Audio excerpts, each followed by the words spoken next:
जय हिंद दोस्तों, आज के इस क्लास में आप सभी का बहुत बहुत स्वागत है।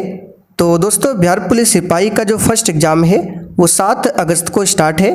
तो साथियों, उसके लिए आज के इस वीडियो में सबसे ज़्यादा इम्पोर्टेंट प्रश्नों को लेकर आए हैं, जो कि बिल्कुल इसी टाइप के क्वेश्चन आपके एग्ज़ाम में रहने वाला है। तो साथियों, आप लोग ध्यान से एग्ज़ाम पैटर्न को समझिए, और जिनका भी एग्ज़ाम 7 अगस्त को है या फिर 7 अगस्त को जिसका एग्ज़ाम नहीं भी है, आप लोग आज के इस क्लास को पूरा ध्यान से देखिएगा, क्योंकि आज के इस क्लास में बहुत ही शानदार क्वेश्चन को कराने वाले हैं, जो कि आपके एग्ज़ाम में आने की काफ़ी ज़्यादा चांसेस है।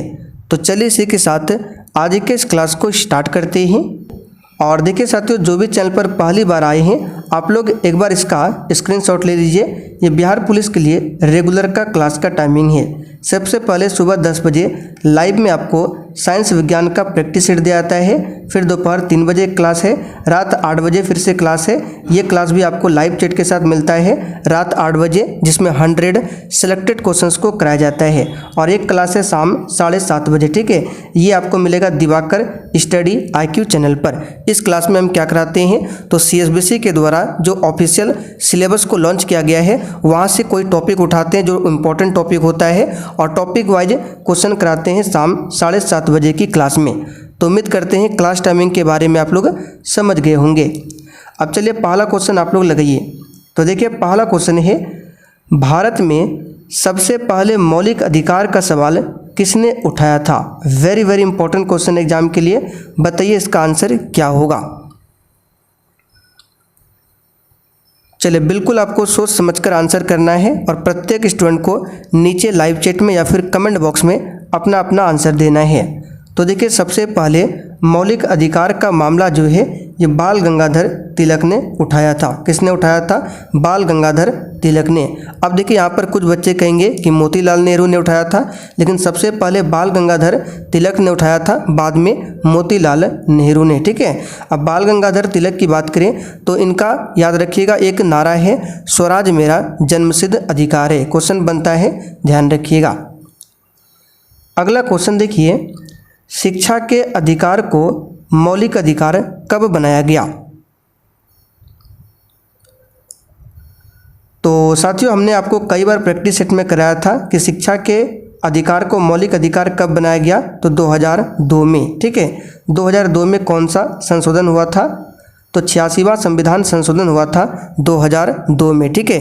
इसी के तहत भाग 3 में आर्टिकल 21A को जोड़ा गया था, जो कि शिक्षा के अधिकार से संबंधित है। आर्टिकल 21A में क्या है, तो 6 से लेकर 14 वर्ष के बच्चों के लिए शिक्षा को मौलिक अधिकार किया गया है आर्टिकल 21 का A में, ध्यान रखिएगा। अच्छा, लेकिन अगर आपसे पूछे कि शिक्षा का जो अधिकार अधिनियम है वो कब लागू हुआ था, तो 2010 में। कब? 2010 में, ठीक है। संपत्ति का अधिकार को किस संशोधन में लाया गया? तो सिंपल सा क्वेश्चन है, 44वां संविधान संशोधन, ठीक है। यहाँ पर पहला ऑप्शन आपका सही जवाब है। देखिए, जिस समय संविधान बना था, संपत्ति का अधिकार उस समय मौलिक अधिकार हुआ करता था। बाद में 44वां संशोधन होता है 1978 में, और इसके तहत संपत्ति के अधिकार को क्या किया गया, तो कानूनी अधिकार बना दिया गया, और इसको आर्टिकल 300A में रख दिया गया है। तो इस प्रकार वर्तमान में टोटल 6 मौलिक अधिकार है। पहले कितने थे? 7। मानवाधिकार आयोग की स्थापना कब की गई थी? एक एक क्वेश्चन आपके लिए बहुत ही ज़्यादा इंपॉर्टेंट है, ध्यान से पूरा क्लास को देखिएगा। तो साथियों, मानवाधिकार आयोग की स्थापना जो है 1993 में किया गया था। क्वेश्चन को क्लास में ही रट लीजिए, 1993 में। शिक्षा का अधिकार कितने वर्ष के बच्चों के लिए उपलब्ध है?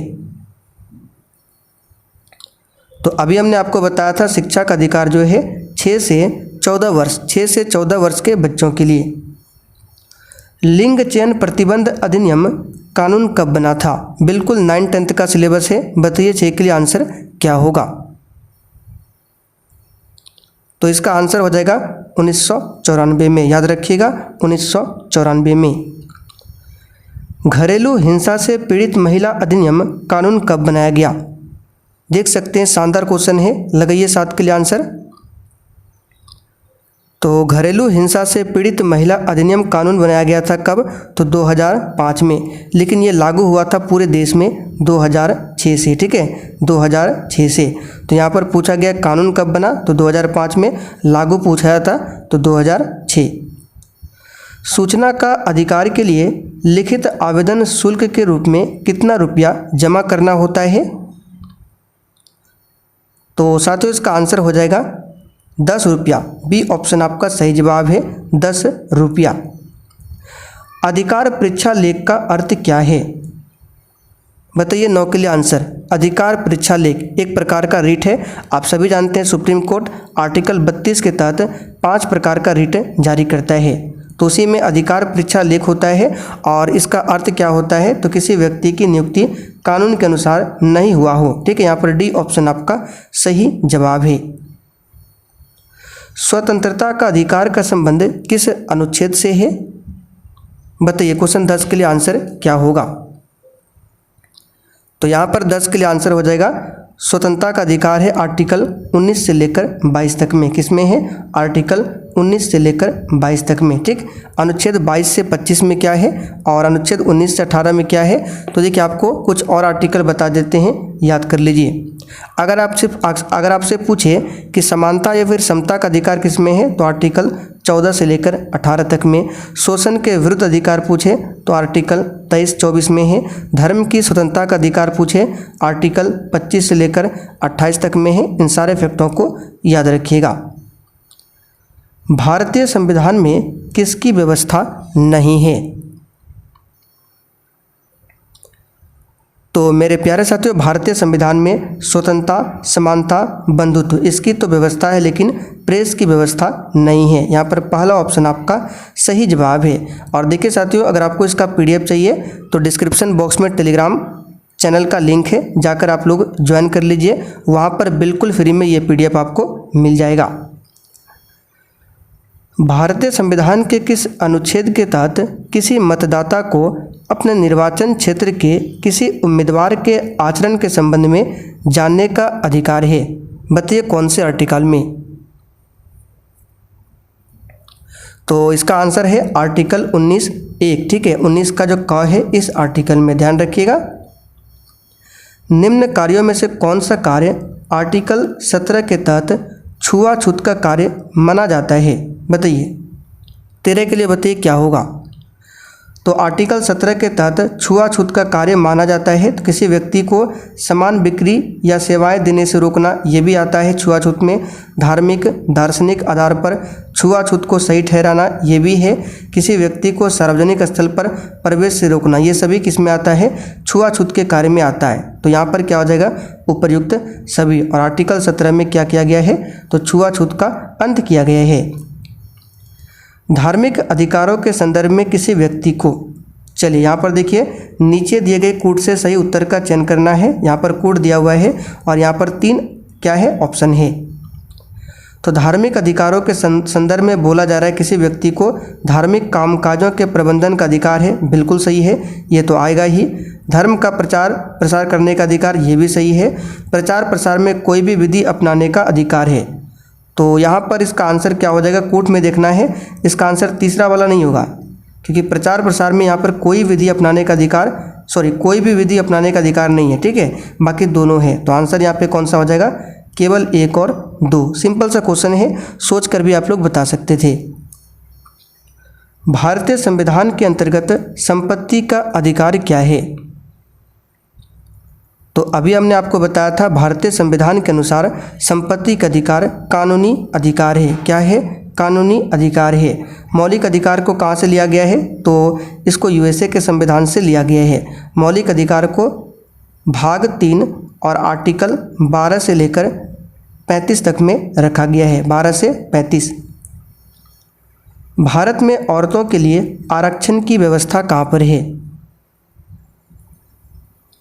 तो मेरे प्यारे साथियों, भारत में औरतों के लिए जो आरक्षण की व्यवस्था है ये पंचायती राज संस्था में है। अच्छा, पंचायती राज को लागू करने वाला देश का पहला राज्य पूछे तो राजस्थान हो जाएगा, और देश का दूसरा राज्य पूछे तो आंध्र प्रदेश। पंचायती राज दिवस कब मनाते हैं तो 24 अप्रैल को मनाते हैं। पंचायती राज को कार्य करने के लिए कितना विषय सौंपा गया है तो 29 विषय सौंपा गया है। कौन रंगभेद विरोधी नहीं थे, लगाइए 17 के लिए आंसर। तो king Martin Luther, Mahatma Gandhi, Tommy Smith एवं ऑल कर्लिस ये सभी रंग भेद के विरोधी थे, जबकि जेड गुड ये रंग भेद के विरोधी नहीं थे। किस अनुच्छेद में नागरिकों को स्वतंत्रता का अधिकार दिया गया है? तो अभी हमने थोड़ी देर पहले बताया था स्वतंत्रता का अधिकार 19 से 22 में दिया गया है, तो यहाँ पर देखिए 19 दिया हुआ है। राजनीतिक में धर्म की समस्या के रूप में तब खड़ी होती है जब, बताइए, राजनीतिक में धर्म एक समस्या के रूप में तब खड़ी होती है जब, ऑप्शन को ध्यान से देखिए, सिंपल सा क्वेश्चन है, बताइए राजनीतिक में यानी पॉलिटिक में धर्म एक समस्या कब बनती है? जब धर्म को राष्ट्र मान लिया जाता है। यहाँ पर पहला ऑप्शन आपका सही आंसर है। सांप्रदायिक राजनीति का अर्थ आधारित है, अच्छा क्वेश्चन है, बताइए। तो 20 के लिए आंसर हो जाएगा एक दूसरे धर्म से श्रेष्ठ, यानी अपने अपने धर्म को एक दूसरे से श्रेष्ठ समझना ही क्या है? सांप्रदायिक राजनीतिक। धर्मनिरपेक्ष का अर्थ बताइए क्या है? सिंपल है, किसी धर्म से नहीं, ठीक है, किसी विशेष धर्म का मतलब नहीं होता है धर्म निरपेक्ष में। सर्वप्रथम ब्रिटेन देश में कब महिलाओं को वोट देने का अधिकार प्राप्त हुआ? अब यहाँ पर आप लोग दो आंसर बताएंगे, किसी का आंसर 1918 होगा तो किसी का आंसर 1928 होगा। तो सही कौन सा होगा? देखिए, सर्वप्रथम ब्रिटेन देश में महिलाओं को वोट देने का अधिकार 1918 में मिला था, लेकिन इसमें 30 वर्ष से अधिक उम्र के महिलाओं को दिया गया था, तो 1918 हो जाएगा। लेकिन बाद में फिर वयस्क मताधिकार मिला था 1928 में महिलाओं को, जिसमें 21 वर्ष से अधिक उम्र वाले महिलाओं को मत का अधिकार मिला था 1928 में, लेकिन सबसे पहले 1918, ठीक है। भारत में किस पर आधारित विभाजन संभव है? और देखिए साथियों, जिन्होंने अभी तक सेशन को लाइक नहीं किया है, आपसे रिक्वेस्ट है आप लोग सेशन को लाइक कर दीजिए, और जो भी चैनल पर पहली बार आए हैं आप लोग चैनल को सब्सक्राइब जरूर कर लीजिए, ठीक है, क्योंकि 3 क्लास लाइव चलता है, तो आपका एक भी क्लास मिस ना हो, सब्सक्राइब जरूर कर लीजिएगा। तो भारत में किस पर आधारित विभाजन संभव है? आप कहेंगे धर्म पर। जिला परिषद के लिए चुनाव किस आबादी पर होती है? यानी कि जिला परिषद चुनाव के लिए कितनी आबादी होनी है, बताइए। तो इसका आंसर होगा 50,000, ठीक है, 50,000 की आबादी पर जिला परिषद के लिए चुनाव होता है। पंचायत के लिए निर्वाचन आयोग की नियुक्ति कौन करता है? चलिए बताइए इसका आंसर क्या होगा।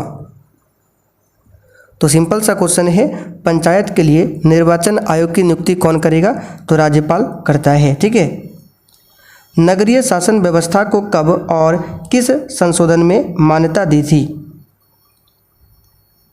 तो नगरीय शासन व्यवस्था यानी नगर पालिका, तो इसके लिए 74वां संविधान संशोधन था, और 73वां था आपका पंचायती राज के लिए। कौन सा? पंचायती राज के लिए।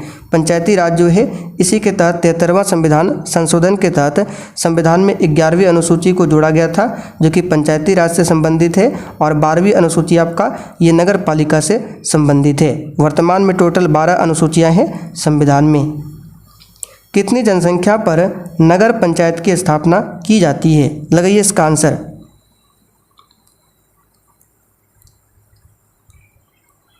आंसर हो जाएगा 12,000 से 40,000 के बीच, ठीक है, 12,000 से 40,000 के बीच पर नगर पंचायत की स्थापना की जाती है। यंग यूरोप का संस्थापक कौन था? बताइए इसका आंसर।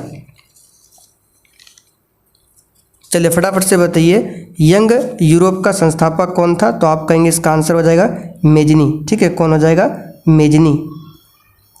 यंग इटली का स्थापना किसने किया? इसका भी आंसर है मेजनी। आखिरी क्वेश्चन, यूरोपीय सभ्यता का पालना किस देश को कहा जाता है? तो साथियों ये कहा जाता है यूनान को, ठीक है, डी ऑप्शन आपका सही आंसर है। अब आप लोग ईमानदारी पूर्वक बताइए कि आपने 30 प्रश्न में से आज कितने क्वेश्चन के सही सही आंसर किए हैं। तो चलिए आज के लिए इतना ही, तब तक के लिए जय हिंद।